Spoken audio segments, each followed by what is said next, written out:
Welcome to ACC Student News. The news students can use. I'm Aaron. And I'm Josie. Here are this week's stories. 24-year-old football player was found dead after an apparent self-inflicted gunshot wound after fleeing from police during a traffic stop.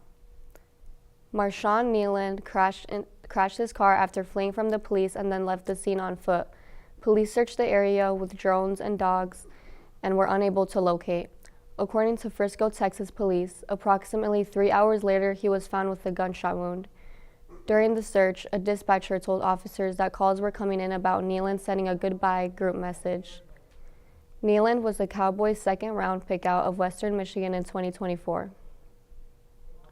The Federal Aviation Administration will reduce its flights capacity by 10% at 40 major airports across the country.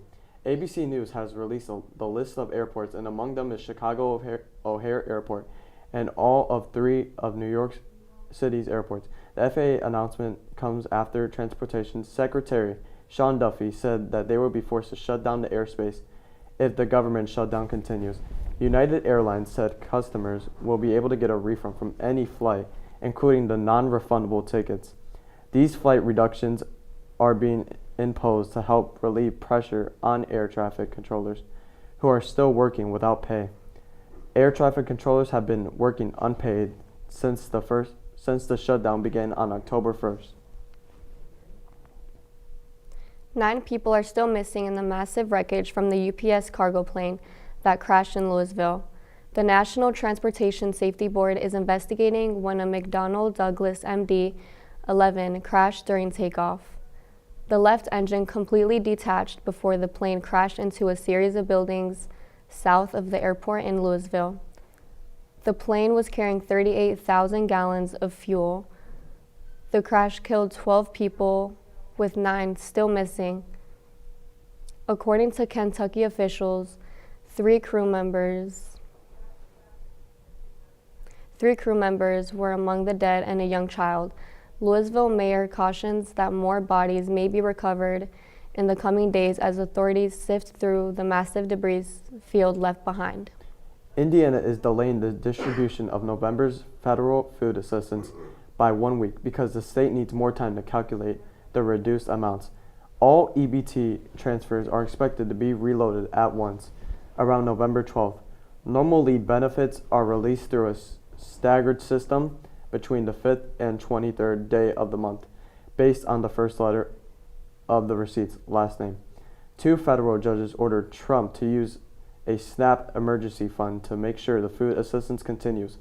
However, the fund only has enough money to cover about half of the $8 billion monthly cost of SNAP.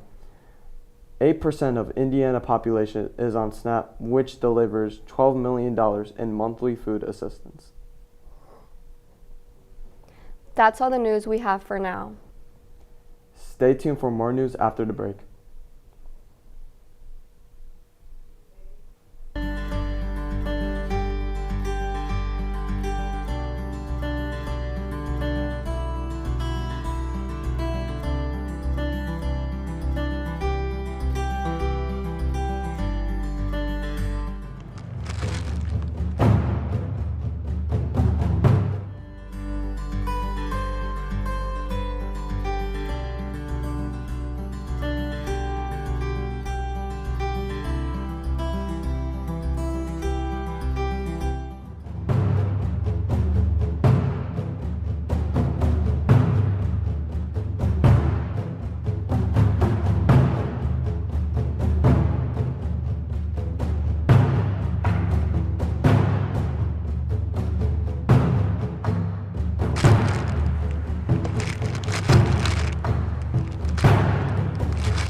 Welcome back to ACC Student News.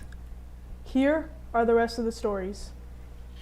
A former teacher who shot by a 6-year-old student just won a $10 million lawsuit against her ex-administrator. Abby Zwerner was shot by a 6-year-old while in her classroom.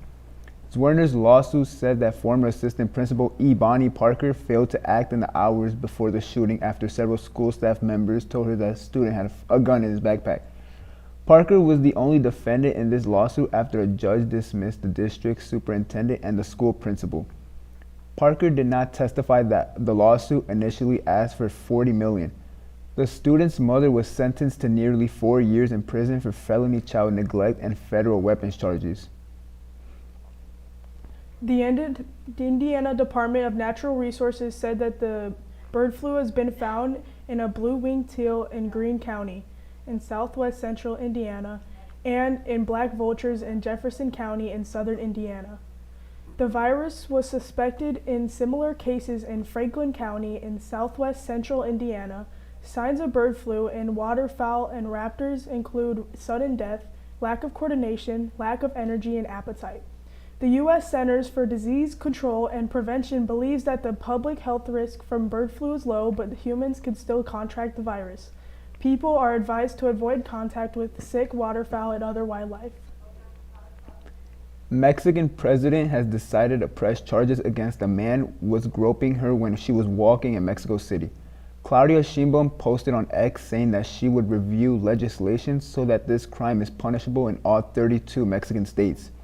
The viral video shows her speaking with locals when a man approaches from behind and puts his hands on her body before leaning toward her face. Sheinbaum referred to the man as being totally drunk. Starbucks has officially released its 2025 holiday menu and merchandise, and they are apologizing for it. The problem is before they released their new bear-shaped holiday cups, they were already gone. Customers were complaining on social media and claimed that when they got to stores, they were either sold out or bought before the store opened. Starbucks is reacting by apologizing and mentioned that they have more exciting merchandise coming this holiday season. The cups are such a viral sensation that they've already being sold on eBay for anywhere between $150 and $500. The Bear Cupo is a 20-ounce glass, also known as the Barista. Kendrick Lamar is led the nominations for the 2026 Grammy Awards. He up for 9 trophies at February's ceremony. He is up for Song, Record, and Album of the Year. This is the 3rd time he had these nominations in the big categories. He also has nominations in Pop Duo or Group Performance, Melodic, Rap Performance, Rap Song, and Rap Album, and nominated twice in the Rap Performance category. Some other big nominations: Lady Gaga is up for the Song, Record, and Album of the Year. Best New Artist category nominees are the Global Girl Group, Cat's Eye, Olivia Dean, and the Marias, Addison Rae, Somber, Leon Thomas, Alex Warren, and Lola Young. That's all for the news we have this week.